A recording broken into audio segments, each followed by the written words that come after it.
പിതാവിന്റെയും പുത്രന്റെയും പരിശുദ്ധാത്മാവിന്റെയും നാമത്തിൽ ആമേൻ. നമ്മളുടെ 29-ാം തീയതി ജൂൺ മാസം ഞായറാഴ്ച. അമ്മേ പരിശുദ്ധമ്മേ, അമ്മേ പരിശുദ്ധമേ, ദൈവമാതാവേ, കൃപാസനത്തിലൂടെ ഞങ്ങൾക്കും ഞങ്ങളുടെ ദേശത്തിനും അമ്മ മധ്യസ്ഥം തേടി തന്ന എല്ലാ അനുഗ്രഹങ്ങൾക്കും കൃപകൾക്കും ഞങ്ങളിപ്പോൾ ഹൃദയം നിറഞ്ഞ നന്ദി പറയുന്നു. അമ്മേ പരിശുദ്ധമേ, ദൈവമാതാവേ, 2004 ഡിസംബർ 7-ാം തീയതി ഉച്ചകഴിഞ്ഞ് 2:30 കൃപാസനത്തിൽ സംഭവിച്ച അമ്മയുടെ പ്രത്യക്ഷപ്പെടലിനെ കുറിച്ച് തിരുസഭയ്ക്ക് സമർപ്പിച്ചിരിക്കുന്ന പഠനരേഖകളുടെ മേൽ സഭാത്മകമായ പഠനം ആരംഭിക്കുവാൻ ഞങ്ങൾ പ്രാർത്ഥിക്കുന്നു. അമ്മേ പരിശുദ്ധമേ, ഭൂസ്വർലോകങ്ങളുടെ രാജ്ഞിയായ അങ്ങയ്ക്ക് ഭൗമ സംരക്ഷണത്തിനായി പ്രപഞ്ചപ്രകൃതിയെ തന്നെ തിരുസഭ പ്രതിഷ്ഠിക്കുവാൻ ഈ പ്രത്യക്ഷീകരണ വഴി ഇടയാക്കണമേ.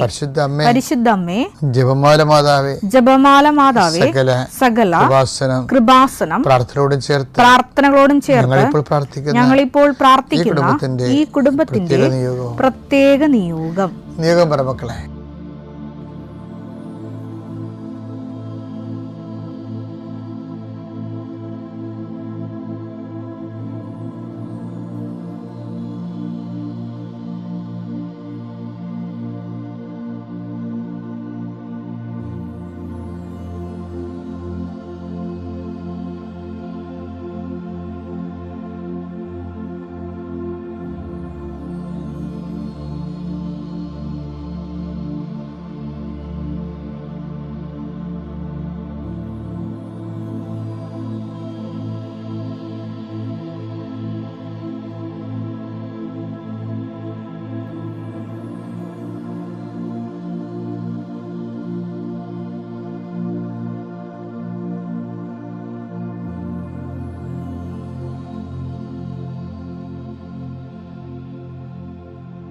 അമ്മയുടെ പ്രത്യക്ഷീകരണത്തിന്റെ ഈ അനുഗ്രഹവേളയിൽ ഞങ്ങൾക്ക് സാധിച്ചു തരുവാൻ കനിയണമേ.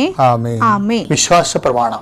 സർവശക്തനായ പിതാവും ആകാശത്തിന്റെയും ഭൂമിയുടെയും സൃഷ്ടാവുമായ ദൈവത്തിൽ ഞാൻ വിശ്വസിക്കുന്നു.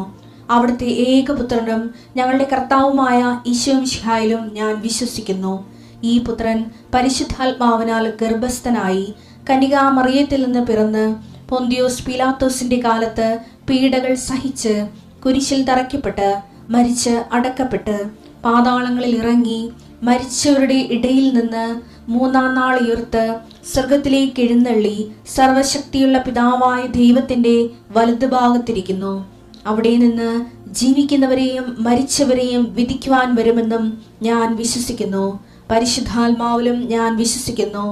വിശുദ്ധ കത്തോലിക്കാ സഭയിലും പുണ്യവാന്മാരുടെ ഐക്യത്തിലും പാപങ്ങളുടെ മോചനത്തിലും ശരീരത്തിന്റെ ഉയർപ്പിലും നിത്യമായ ജീവിതത്തിലും ഞാൻ വിശ്വസിക്കുന്നു. ആമേൻ.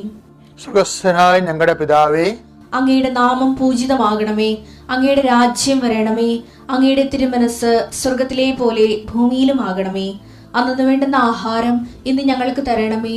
ഞങ്ങളോട് തെറ്റ് ചെയ്യുന്നവരോട് ഞങ്ങൾ ക്ഷമിക്കുന്നത് പോലെ ഞങ്ങളുടെ തെറ്റുകൾ ഞങ്ങളോടും ക്ഷമിക്കണമേ. ഞങ്ങളെ പ്രലോഭനത്തിൽ ഉൾപ്പെടുത്തരുതേ, തിന്മയിൽ ഞങ്ങൾ രക്ഷിക്കണമേ. ആമേൻ. നന്മ നിറഞ്ഞ മറിയമേ, സ്വസ്തി. കർത്താവ് അങ്ങയുടെ കൂടെ സ്ത്രീകളിൽ അങ്ങ് അനുഗ്രഹിക്കപ്പെട്ടവളാകുന്നു. അങ്ങയുടെ ഉദരത്തിൻ ഫലമായി ഈശോ അനുഗ്രഹിക്കപ്പെട്ടവനാകുന്നു.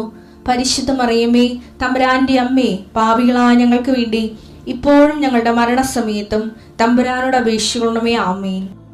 നമുക്ക് പ്രാർത്ഥിക്കാം. കർത്താവേ, നിന്റെ ഉന്നതമായ നാമത്തിന് സ്വസ്ഥം ചെയ്യണം. കർത്താവേ, നിന്റെ വിശുദ്ധ പൗരോഹിത്യത്തെ മഹത്വപ്പെടുത്തണമേ. കർത്താവേ, സഭയിലുള്ള സാന്നിധ്യം ബലമാക്കണമേ. 39 കൊല്ലം ഞാൻ അർപ്പിച്ച കൃപയുടെ യുഗതിയാൽ കൃപാസനത്താറെ ജീവനോടെ പ്രത്യക്ഷപ്പെട്ട പരിശുദ്ധയുടെ മാധ്യസ്ഥത്താൽ ഇപ്പോൾ പ്രാർത്ഥിക്കുന്ന എല്ലാ മക്കളുടെ മേലും അതിന് അനന്തമായ കരുണ ചൊരിയണമെന്ന് പ്രാർത്ഥിക്കുന്നു. ഇന്നത്തെ ആവശ്യങ്ങൾ, ഇന്നത്തെ ജീവിതത്തിൻ്റെ പ്രതിസന്ധികൾ, ഇന്ന് നടക്കാതിരിക്കുന്ന യാത്രകൾ, പോകാതിരിക്കുന്ന യാത്രകൾ, ഇന്ന് ചെയ്ത് തീർക്കേണ്ട ഉത്തരവാദിത്തങ്ങൾ, അതുപോലെ തന്നെ ജീവിതത്തെ ഇപ്പോൾ വഴിമുട്ടി നിർത്തിയിരിക്കുന്ന പല വിഷയങ്ങൾ, വ്യക്തികളാകാം, വ്യക്തികളുടെ നിലപാടുകളാകാം, നിയമമാകാം, നിയമത്തിന് തടസ്സമാകാം, ചിലപ്പോൾ ഇൻ്റർവ്യൂവിനും പരീക്ഷകൾക്കും ഉള്ള അയോഗ്യതയാകാം, ആവശ്യമായ രേഖകൾ ലഭ്യമല്ലാത്ത സാഹചര്യമാകാം. കർത്താവേ, എന്തു തന്നെയായാലും ഈ ഒരു പ്രാർത്ഥനയുടെ ശക്തിയാൽ കൃപാസനത്താരെ ജീവനോടെ പ്രത്യക്ഷപ്പെട്ട പരിശുദ്ധ അമ്മയുടെ മാധ്യസ്ഥത്തിലെ ഈ വിഷയത്തിന് വേണ്ടി ദൈവിക തീരുമാനം ഉണ്ടാകാൻ ഇടയാക്കണം പ്രാർത്ഥിക്കുന്നു. മാരകരമായ രോഗങ്ങൾ, തീരാവ്യാധികൾ, ആശുപത്രി കഴിയുന്നവരെ, അവിടെ ബൈസ്റ്റാൻഡേഴ്സായിട്ട് നിൽക്കുന്നവരെ, കർത്താവേ അതിനുവേണ്ടിയുള്ള ആവശ്യമായ സാമ്പത്തികമായ അവസ്ഥകളില്ലാത്തവരെ, പൈസയ്ക്ക് വേണ്ടി വല്ലാതെ വിഷമിക്കുന്നവരെ, കടങ്ങൾ കാരണം കടക്കാരുടെ സമ്മർദ്ദങ്ങൾ മൂലം മനസ്സ് വിഷമിക്കുന്നവരെ, പല വിഷയങ്ങളും വിചാരിച്ച പോലെ നടക്കാതെ ഇങ്ങനെ ട്രാഫിക് ജാം പോലെ ജീവിതത്തിൽ ജാമായി ഒരു അടിപോലും ജീവിതം മുന്നോട്ട് പോകാതെ വഴിയിൽ കുഴഞ്ഞു പോകുന്നവരെ, ആ രക്ഷിക്കും എപ്പോൾ രക്ഷപ്പെടുമെന്ന് അറിയാൻ പാടില്ല വിഷമിക്കുന്നവരെ, അവർക്ക് കർത്താവെ ഒരു പുതിയ വഴി കാണിക്കാൻ വേണ്ടി പരിശുദ്ധ ദേവമാതാവിൻ്റെ മാധ്യസ്ഥം ലഭിക്കുന്നത്. പ്രാർത്ഥനയിൽ കർത്താവെ മുന്നോട്ട് പോയിട്ട് പലർക്കും പ്രാർത്ഥനയുടെ ഉത്തരം താമസിക്കുന്നതനുസരിച്ച് കൊണ്ട് വിശ്വാസ ശൈത്യം സംഭവിച്ചവരെ, അവരെ കർത്താവെ അങ്ങ് ആരിപ്പുവിനെ ചൂടാക്കുകയും വാടിപ്പുവിനെ നനയ്ക്കുകയും ചെയ്യുന്ന പരിശുദ്ധാത്മാവ് നിറവാൽ അവരെ അഭിഷേകം ചെയ്യണമേ എന്ന് പ്രാർത്ഥിക്കുന്നു. ഭവനങ്ങളിൽ വഴക്കും വിദ്വേഷവും മത്സരവും ഉള്ളവരെ, ഭൗതിക ജീവിതത്തിൽ പരാജയങ്ങളും മത്സര തകർച്ചയും ഉള്ളവരെ, ഒരു വിഷയം കണ്ട് ഒരു ലക്ഷ്യം ഫിക്സ് ചെയ്ത് അതിൽ ആശ്രയം വെച്ച് മുന്നോട്ട് പോയി വർഷങ്ങളെടുത്തു, ഇപ്പോൾ അത് നടക്കാത്ത അവസ്ഥയായി അങ്ങനെ ജീവിതം മന്ദിച്ചു പോയവർ, അവരെല്ലാം കർത്താവ് ഇപ്പോഴും പരിശുദ്ധ ദേവമാതാവിന്റെ മാധ്യസ്ഥത്തിൽ അവരുടെ ബന്ധനങ്ങളെ യേശുക്രിസ്തു നാമത്തിൽ ഞാൻ അഴിച്ചു മാറ്റുന്നു. കർത്താവേ, നിൻ്റെ വിശുദ്ധ പൗരോഹിത്യത്തെ മഹത്വപ്പെടുത്തണമേ. കർത്താവേ, ഇന്നത്തെ യാത്ര, ഇന്നത്തെ ജനങ്ങളോടുള്ള ഇടപെടലുകൾ, ഇന്നത്തെ സംസാരങ്ങൾ, ജനങ്ങളോടുള്ള അഭിസംബോധനകൾ, പഠനങ്ങൾ, പഠിപ്പിക്കലുകൾ എല്ലാം ആശീർവദിച്ച് പ്രാർത്ഥിക്കുന്നു. അത് നാളെ തിങ്കളാഴ്ച ചെയ്യാനിരിക്കുന്ന ജോലികൾക്ക് ആവശ്യമായ അനുതാരികളെ സ്വരുക്കൂട്ടുന്നവരെ, അവർക്കുള്ള തടസ്സങ്ങളെ ഈശോനാമത്തിൽ ബന്ധിക്കുന്നു. എൻ്റെ കർത്താവിൻ്റെ ഉന്നതമായ നാമത്തിൽ, സഭയുടെ അധികാരത്തിൽ, കുരിശടയാളത്തിൽ ഹൃദയത്തിൻ്റെ മന്ദിപ്പുകൾ മാറുകയും മനസ്സിൻ്റെ ഇടർച്ച കർത്താവിൻ്റെ നാമത്തിൽ സുഖപ്പെടുകയും ചെയ്യട്ടെ. പ്രാർത്ഥിക്കാൻ പറ്റാത്തവർ, ജീവിതത്തിൻ്റെ പ്രശ്നങ്ങൾ കാരണം ഉറങ്ങാൻ പോലും പറ്റാത്തവർ, അവരുടെ വിശ്വാസം വർദ്ധിക്കുകയും പ്രാർത്ഥനയിൽ അവർ എരിവുള്ളവരാകുകയും ഈ വിഷയത്തെ അതിജീവിക്കാൻ പരിശുദ്ധ ദേവമാതാവ് അവരെ സഹായിക്കട്ടെ. വിദേശ ജോലികൾ, അതിനുള്ള രേഖകൾ, യാത്രകൾ, പരീക്ഷണങ്ങൾ, ഇൻ്റർവ്യൂകൾ, ടെസ്റ്റുകൾ, വരാൻ പോകുന്ന റിസൾട്ടുകളെല്ലാം കർത്താവിൻ്റെ നാമത്തിൽ നിനക്ക് അനുകൂലമായി മാറട്ടെ. Lord infuse your spirit, Lord infuse your spirit of power and grace. കുഞ്ഞുങ്ങളെ ഓർത്ത് പ്രാർത്ഥിക്കുന്ന കർത്താവെ, കുഞ്ഞുങ്ങളെ പ്രതി പീഡിതരായിട്ടുള്ളവരും മാനസികമായ പ്രയാസം അനുഭവിക്കുന്നവരും, കുഞ്ഞുങ്ങളോട് സങ്കടപ്പെടുന്നവരും, കുഞ്ഞുങ്ങളില്ലാത്തവരെ വേദനിക്കുന്നവരെയും ഈ നിമിഷം ഈശോനാമത്തെ ആശീർവദിക്കുന്നു. Lord infuse your spirit, Lord infuse your spirit of power and grace. കടകൾ, വരുമാനമാർഗ്ഗങ്ങൾ, ഹോൾസെയിലുകൾ, റീറ്റെയിലുകളായി വർക്ക് ചെയ്യുന്നവർ, ഏജൻസി എടുത്ത് വർക്ക് ചെയ്യുന്നവർ, മത്സ്യത്തൊഴിലാളികൾ, കർഷക തൊഴിലാളികൾ, കൃഷിയിടങ്ങൾ കൊണ്ട് ജീവിക്കുന്നവർ, അവരെല്ലാം കർത്താവിൻ്റെ നാമത്തിൽ ആശീർവദിക്കുന്നു. അവരുടെ അതിനോടനുബന്ധിച്ചുള്ള എല്ലാ വിഷയത്തിലും നമ്മൾ ദൈവ തീരുമാനം ഉണ്ടാകട്ടെ. ഇന്ന് ഞായറാഴ്ചയാണ്. വർഷങ്ങളായി കുർബാന, മാസങ്ങളായി, ദിവസങ്ങളായി പ്രാർത്ഥന മുടങ്ങിയവർക്ക് കർത്താവ് പുതിയ കൃപ നൽകുകയും അവരുടെ ആത്മീയ ജീവിതത്തെ കർത്താവ് ബലപ്പെടുത്തുകയും ചെയ്യട്ടെ. Lord infuse your spirit of power and grace. പ്രിയപ്പെട്ടവരെ, കഴിഞ്ഞ ദിവസങ്ങളിലെ ഒരു സാക്ഷ്യം ഉണ്ടായിരുന്നു. നമ്മൾ അത് യൂട്യൂബിൽ അപ്പ് ചെയ്തിട്ടുണ്ട്, നോക്കണേ. വരാപ്പുഴ എന്നുള്ള ദമ്പതികളാണ്. അപ്പം ഇതിൻ്റെ ഒരു വിസ്മയം എന്ന് പറയുന്നത്, ഇവർ കൃപാസനത്തെ കൗൺസിലിങ്ങിന് വന്നപ്പോൾ കൗൺസിലർ ഇവരോട് പറഞ്ഞ് തീയും വെള്ളവും സൂക്ഷിക്കണമെന്ന് പറഞ്ഞു. അപ്പം ഇവർക്ക് അതിനെക്കുറിച്ച് ഒരു ഐഡിയ കിട്ടില്ല, എന്താ ഉദ്ദേശിക്കണമെന്ന് അറിയാൻ പാടില്ലെന്നാണ്. അവരങ്ങനെ അത് വലിയ കാര്യമായിട്ട് എടുത്തില്ല. പക്ഷെ അവർ താഴെ കൃപാസനത്തിൽ വന്ന് അച്ഛൻ ആൾത്താരെ വന്ന് പ്രാർത്ഥിച്ചപ്പോൾ ഞാൻ ഇവിടെ ശിരസിൽ കൈവച്ച് പ്രാർത്ഥിച്ചപ്പോൾ ഞാനും പറഞ്ഞ് തീയും വെള്ളവും സൂക്ഷിക്കണമെന്ന് പറഞ്ഞു.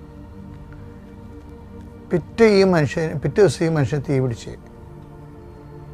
അപ്പോഴാണ് ഇവർ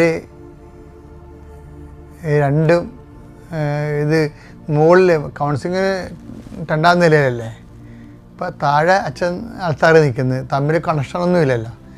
അപ്പോൾ അതായത് ഇങ്ങനെ കുറേ സംഭവങ്ങൾ ജീവിതത്തിൽ ഈ ആത്മീയ മേഖലയിൽ നമ്മളെ വിസ്മയിപ്പിക്കും. അതെന്താ സംഭവിച്ചത്? അപ്പം ഞാനിത് ഈ സാക്ഷ്യം കേട്ടപ്പോഴേ ഞാൻ ഓർത്തെന്താണെന്നറിയാമോ, ഈ ഉടമ്പടി എന്ന് പറയണത് തന്നെ ദുരന്തമുണ്ടാകാൻ പോണ് പ്രാർത്ഥിക്കണമെന്നാണ് അമ്മ പറഞ്ഞത്. അമ്മയുടെ കൃപാസന പ്രത്യക്ഷീകരണം അതാണ്. ദുരന്തം ഉണ്ടാകാൻ പോകുന്നു, പ്രാർത്ഥിക്കണം. 2004 ഡിസംബർ 7 അമ്മ സമയഘടികാരം നിശ്ചയാടുത്തി പ്രത്യക്ഷപ്പെടുമ്പോൾ പറയണത് ദുരന്തം ഉണ്ടാകാൻ കൂടെ പ്രാർത്ഥിക്കണമെന്നാണ്. അപ്പോഴത് വ്യക്തി ദുരന്തമാകാം, ചിലപ്പോൾ രാജ്യ ദുരന്ത കലാമിറ്റീസ് ആകാം, ചിലപ്പോൾ യുദ്ധം പോലെയുള്ള പ്രപഞ്ച ദുരന്തമാകാം, കാലാവസ്ഥാ ഭേദങ്ങളാകാം. എല്ലാം ഈ കൃപാസന പ്രത്യക്ഷീകരണം അഡ്രസ്സ് ചെയ്യുന്നുണ്ട്. പക്ഷെ അത് സഭയാണത് പറയേണ്ടത്. നമുക്കങ്ങനെ അത് വ്യാഖ്യാനിക്കാനുള്ള അധികാരവും അംഗീകാരവും ഒന്നുമില്ല. അതുകൊണ്ടാണ് സഭ ഈ പ്രത്യക്ഷീകരണം പഠിക്കണമെന്ന് പറഞ്ഞ് നമ്മൾ ലോകവ്യാപകമായ രീതിയിൽ ഇപ്പോൾ മധ്യസ്ഥ പ്രാർത്ഥന നടന്നുകൊണ്ടിരിക്കുകയില്ല. അതിൽ നമ്മുടെ പ്രത്യക്ഷ പ്രാർത്ഥന എന്ന് പറയുന്നത്. പക്ഷേ ഒരു കാര്യം സത്യമാണ്, അത് ദൈവിക ദൈവിക വാഗ്ദാനങ്ങൾ ഉള്ളതാണ്. എന്താണ് കാര്യം? വരാൻ പോകുന്ന കാര്യങ്ങൾ അവൻ നിങ്ങളെ അറിയിക്കുമെന്ന് പറഞ്ഞില്ലേ? യോഹന്നാൻ 16:14 അവൻ സ്വമേധയാ ആയിരിക്കില്ല സംസാരിക്കുന്നത്. പരിശുദ്ധാത്മാവിനെ കുറിച്ച് ഈശോ പറയണം, അവൻ സ്വമേധയാ ആയിരിക്കില്ല സംസാരിക്കുന്നത്. അവൻ കേൾക്കുന്നത് മാത്രം സംസാരിക്കും. അവൻ കേൾക്കുന്നത് മാത്രം സംസാരിക്കും. വരാനിരിക്കുന്ന കാര്യങ്ങൾ അവൻ നിങ്ങളെ അറിയിക്കും. അത് വാഗ്ദാനമാണ് ശരിക്കും പറഞ്ഞാൽ. അപ്പോൾ വാഗ്ദാന പ്രകാരം തന്നെയാണ് കൃപാസനത്തിൽ പ്രത്യക്ഷീകരണം സംഭവിച്ചിരിക്കുന്നത്. വരാനിരിക്കുന്ന കാര്യങ്ങൾ അറിയിക്കുന്നത് ആരാണ്? പരിശുദ്ധാത്മാവിൽ നിറഞ്ഞ അമ്മയാണ് കൃപാസനത്തെ അറിയിക്കുന്നത്. ഇതുപോലെ തന്നെ എനിക്ക് എപ്പോഴും തോന്നിയിട്ടുള്ള കാര്യം എന്നറിയാമോ, ഈ മനുഷ്യന്മാർക്ക് ദൈവത്തിൻ്റെ ചൈതന്യത്തിൽ ജീവിക്കുന്നത്, എനിക്ക് നിങ്ങളോട് പറയാനുള്ളത് ഇവർ വളരെ സിമ്പിളായിട്ടുള്ള കാര്യമാണ്. ഇത് നമ്മുടെ ആശ്രമ സ്പിരിച്വാലിറ്റി സംഭവത്തിനെ കോംപ്ലിക്കേറ്റ് ആക്കിയിട്ടുണ്ട്. സാധാരണ മനുഷ്യർക്ക് സാധ്യമല്ല എന്ന രീതിയിലാക്കിയിട്ടുണ്ട്. അങ്ങനെയല്ല, ഇത് എല്ലാവർക്കും സാധിക്കും. ആധ്യാത്മിക ജീവിതം നമ്മളൊന്ന് വചനം അനുസരിച്ച് ജീവിക്കാൻ വേണ്ടി കർത്താവിൻ്റെ പ്രാർത്ഥന എന്താ? ഞങ്ങളെ പ്രലോഭനത്തിൽ ഉൾപ്പെടുത്തരുത്. അതൊന്ന് ആത്മാർത്ഥമായിട്ട് പ്രാർത്ഥിക്കണമെങ്കിലുണ്ടല്ല, ഒരുമാതിരിപ്പെട്ട പാപങ്ങളൊക്കെ ഒഴിവായി കിട്ടും. കാരണം പ്രൊട്ടക്ഷൻ പ്രെയറാണത്. ഒരേ സമയം തന്നെ പ്രൊട്ടക്ഷൻ പ്രെയറും അതേസമയം തന്നെ ഡെലിവറൻസ് പ്രെയറും ഉള്ളതാണ്. ഈ സ്വർഗ്ഗസ്ഥനായ പിതാവിൻ്റെ കണ്ടൻറ്റ് വൈസ് ഭയങ്കര റിച്ചാണത്. എന്നുവെച്ചാൽ ഞങ്ങളെ പ്രലോഭനത്തിൽ ഉൾപ്പെടുത്തരുത്, തിന്മയിൽ നിങ്ങളെ രക്ഷിക്കണമേ. ഇത് നിങ്ങളെ ഒരു ദിവസം ആവർത്തിച്ച് പ്രാർത്ഥിക്കണം. ഞങ്ങളെ സ്വർഗ്ഗസ്ഥനായ പിതാവ് മൊത്തം ചെല്ലണതിന് പകരം ഞങ്ങളെ പ്രലോഭനത്തിൽ ഉൾപ്പെടുത്തരുത്, തിന്മയിൽ ആത്മാർത്ഥമായിട്ട് ആഗ്രഹിക്കണം. പ്രലോഭനത്തിൽ ഉൾപ്പെടാതിരിക്കാൻ ആത്മാർത്ഥമായിട്ട് ആഗ്രഹിക്കണം, തിന്മയിൽ രക്ഷപ്പെടാൻ വേണ്ടി. അങ്ങനെ വന്നാൽ ഓട്ടോമാറ്റിക്കലായിട്ട് പാപങ്ങൾ മിനിമൈസ് ചെയ്ത് വരും. പാപം ഒഴിവാക്കി ജീവിക്കാനുള്ള ഏറ്റവും എളുപ്പ വഴിയാണിത്. ഒന്ന്, നമ്മളതിനെക്കുറിച്ച് കോൺഷ്യസ് ആവും. രണ്ടാമത്, നമ്മളുടെ ബലഹീനത ഉണ്ടെങ്കിൽ ദൈവം നമുക്കൊരു സംരക്ഷണം നൽകും. ഒരേ സമയം സ്വർഗ്ഗസ്ഥനായ പിതാവ് ഈശോ പഠിപ്പിച്ചപ്പോൾ അതിൻ്റെ അകത്ത് സംരക്ഷണ പ്രാർത്ഥനയുണ്ട്, പ്രേയർ ഓഫ് ഡെലിവറൻസും ഉണ്ട്. ഡെലിവറൻസ് ഫ്രം ദി ഈവിൾ, ആമേൻ. കണ്ടാ, ഞങ്ങളെ തിന്മയിൽ നിന്ന് രക്ഷിക്കണമേ. പിന്നെ എന്താണ്? ഞങ്ങളെ പ്രലോഭനത്തിൽ ഉൾപ്പെടുത്തരുത്. ഇനി ഇത് തന്നെ പാപം ഒഴിവായി ജീവിക്കുക. ഇപ്പം നിങ്ങൾ കുമ്പസാരിക്കുകയും ചെയ്യത്തില്ലേ? കുമ്പസാരിക്കുമ്പോൾ അതിന് ശേഷവും പ്രായശ്ചിത്തം അച്ഛൻ കൽപ്പിക്കണ ചെയ്താലും ആത്മാർത്ഥമായിട്ട് കുറച്ച് നേരം പള്ളിയിൽ നിന്നൊരു മനസ്സുകളിൽ ദൈവത്തോട് നമ്മൾ പേഴ്സണലായിട്ട് ഇൻട്രാക്ട് ചെയ്യണം. എന്നതാണ്? ദൈവത്തെ തോന്നണം നമ്മളിത് ആഗ്രഹിക്കുന്നുണ്ടോ. കാര്യം ഓരോ പ്രാർത്ഥനയ്ക്കുള്ള പ്രശ്നം ഇത് നമ്മൾ ഓൺ ചെയ്യുന്നില്ലെന്ന് ദൈവത്തിന് അറിയാവുന്ന കാരണം ദൈവത്തിന് സെക്കൻഡ് ക്വസ്റ്റ്യൻ ചോദിക്കാനുള്ള ഒരു പ്രൊവിഷനുണ്ട്. അതാണ്, do you actually mean it? Deliverance prayer എന്നൊക്കെ പറഞ്ഞു കേട്ടിട്ടല്ലേ? ഇപ്പോൾ പല ഡെലിവറൻസ് പ്രെയർ നിങ്ങൾ ഓർക്കണത് അച്ഛന്മാർക്ക് മാത്രമേ ചെല്ലാൻ പറ്റത്തുള്ളൂ. പക്ഷേ ഈശോ തന്ന സ്വർഗ്ഗസ്ഥനായ പിതാവിൽ ആണ് ഏറ്റവും ടോപ്പ് ഡെലിവറൻസ് പ്രെയർ. ഡെലിവറൻസ്, അതായത് കർത്താവെ, എല്ലാ തിന്മകളും ഞങ്ങൾ മോചിക്കണമേ, ഈ കാലയളവ് ഞങ്ങൾക്ക് സമാധാനം നൽകണമേ, പാപത്തിൽ നിന്നും അസ്വസ്ഥതകളിൽ നിന്നും ഞങ്ങൾ എപ്പോഴും കാരുണ്യപൂർവ്വം കാത്തുകൊള്ളണമേ. സൗഭാഗ്യവും രക്ഷകനായ യേശുക്രിസ്തുവിൻ്റെ പുനരാഗമനവും ഞങ്ങൾ പ്രതീക്ഷിക്കുന്നു എന്ന് നമ്മൾ കുർബാനയിൽ പ്രാർത്ഥിക്കുന്നത് ഇതിൻ്റെ ഭാഗമായിട്ടാണ്. ഞാനീ പറയുന്ന സംഭവം നിങ്ങളിന്ന് കാണാൻ പഠിക്കുകയാണെങ്കിൽ അടിപൊളിയായിരിക്കും. അത്യപൂർവ ദൈവാനുഭവങ്ങൾ ഇനി നിങ്ങൾക്കും സ്വന്തം. ഈ യൂട്യൂബ് ചാനൽ ഇതുവരെ സബ്സ്ക്രൈബ് ചെയ്തിട്ടില്ലെങ്കിൽ ഇപ്പോൾ തന്നെ സബ്സ്ക്രൈബ് ചെയ്യുക. ഈ വീഡിയോ ഇപ്പോൾ തന്നെ നിങ്ങളുടെ സുഹൃത്തുക്കൾക്ക് ഷെയർ ചെയ്തുകൊണ്ട് കർത്താവിൻ്റെ പ്രേക്ഷിതരാകുക.